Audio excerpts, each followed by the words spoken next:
I want to perform their favorite song, but you know they love to sue. What song? Yeah, that song. That song. They tried to rig the game, but you can't fake influence. They get on it like that. Hey, I'm tripping, I'm sliding, I'm riding through the back like, whoa. Mustard on the beat, bro. Extort, bully the fro. Say Drake, I hear you like I'm young.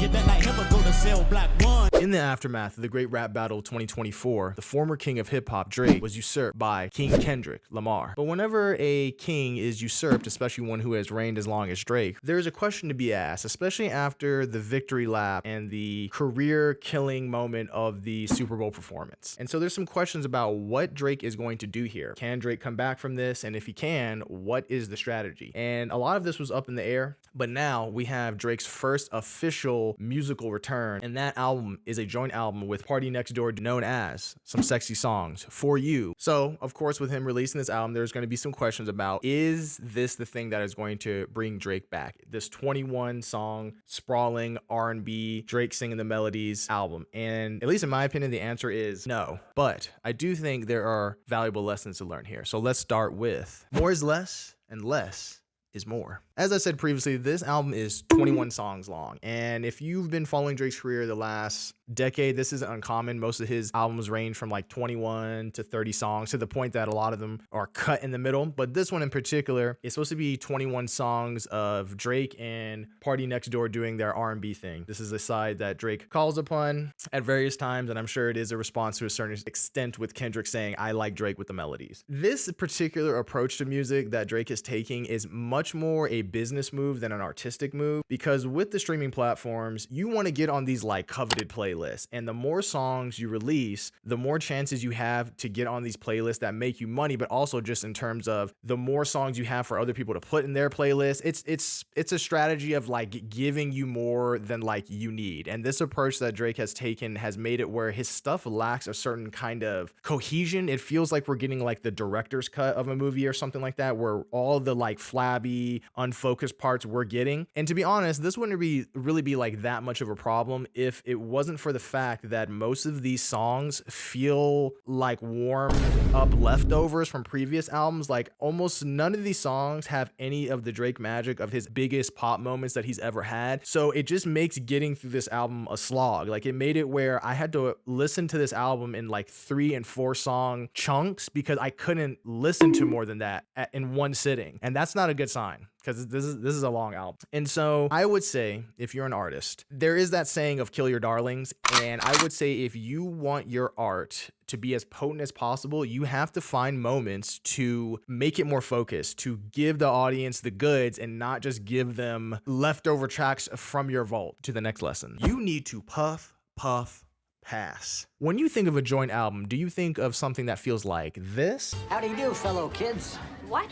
Or something that feels like this? This Supreme tea is kinda dingy.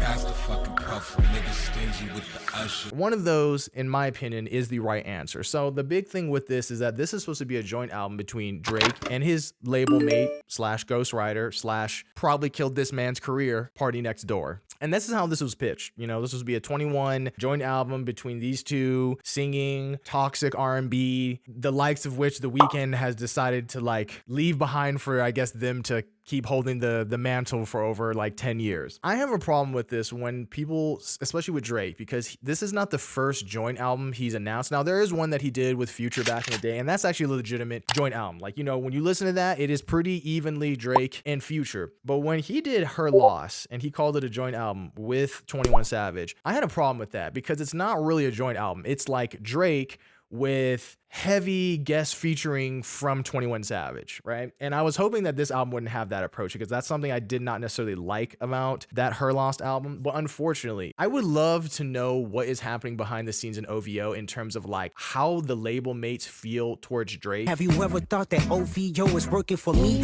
And how he treats them, because it's, you know, the rumors are for the most part that he kind of treats them like a ghostwriting factory. And I'm sure that's a lesson he kind of learned from Kanye when Kanye had his label going, which really quick bonus advice if you're an artist. If you're a musical artist and you are trying to sign on to another artist label, do not do that unless that artist has made a statement and made moves to either slow their career down so they can focus on your career, or that they have just like stopped their career. But listening to these 21 songs, it unfortunately suffers from the fact that this feels like a Drake album with some features from PartyNextDoor. But the thing is, I also realized like PartyNextDoor, he's not the most like distinct singer necessarily. He's definitely a better singer than Drake, which, you know, sometimes makes me wish he was singing more, but they're not given much to like do here in terms of PartyNextDoor. Like maybe he wrote some songs, or maybe he like ghost wrote some of Drake's verses or something like that. But to be real, do not like a good example of like a joint album is like Silk Sonic. That is very evenly Bruno Mars and Anderson .Paak, and I'm looking for that kind of energy when you are saying that you are collaborating with somebody. You know, if you're going to collaborate with someone, one of the most exciting things about it is that when you're collaborating with another artist, you're making art that you should only be able to make with you and that other artist collaborating, right? It should make it where you as an artist start going into waters that maybe you normally wouldn't, because that other artist that you're collaborating with is either bringing you there or you guys are making your own thing. But unfortunately, this just feels like the R&B half of Drake's magnum opus albums that he's been releasing the last 5 years, with like slight guest features from PartyNextDoor. So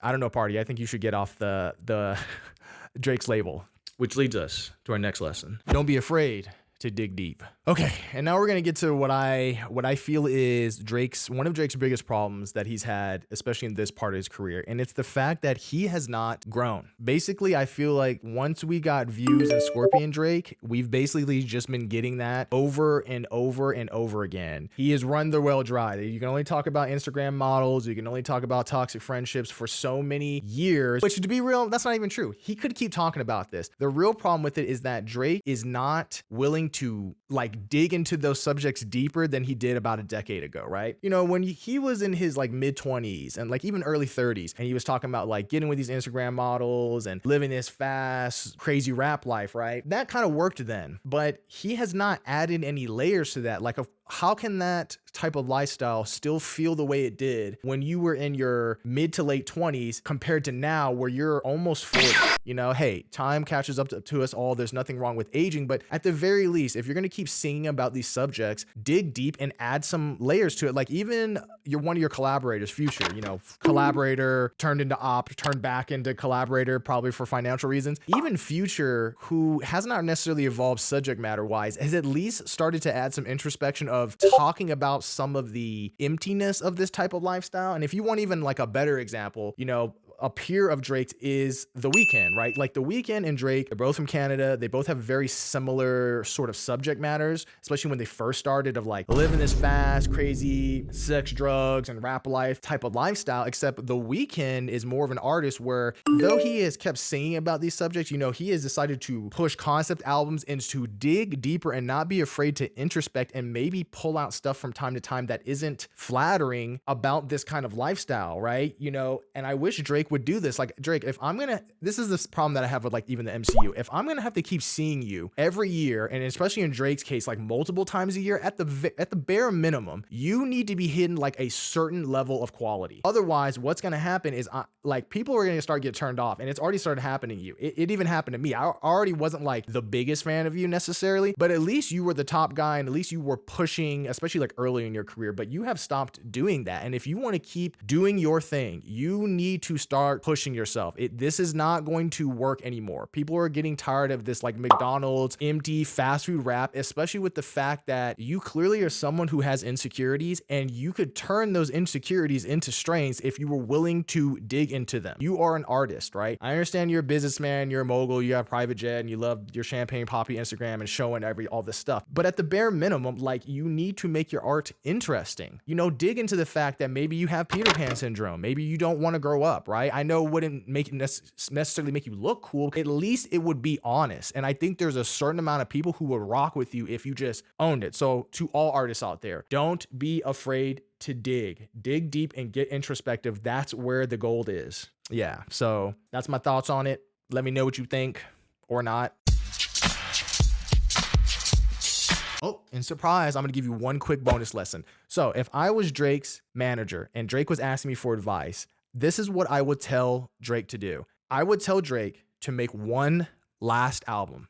go full Drake artist on it, because so much of Drake's career has been business, like business moves, right? The way the albums are so bloated, the way he approaches the songs, his like look and everything, so much of it is so manufactured, and it hurts to have it where if you listen to his earlier stuff, he was actually someone who was trying to push artistically, at least on some level. You know, talk about what is it like being a father to your son. Talk about what it was like to maybe turn into the type of father that your father was, that you didn't want to be that kind of person. Dig deep and give us like one last amazing moment and then leave the rap game. Just leave it.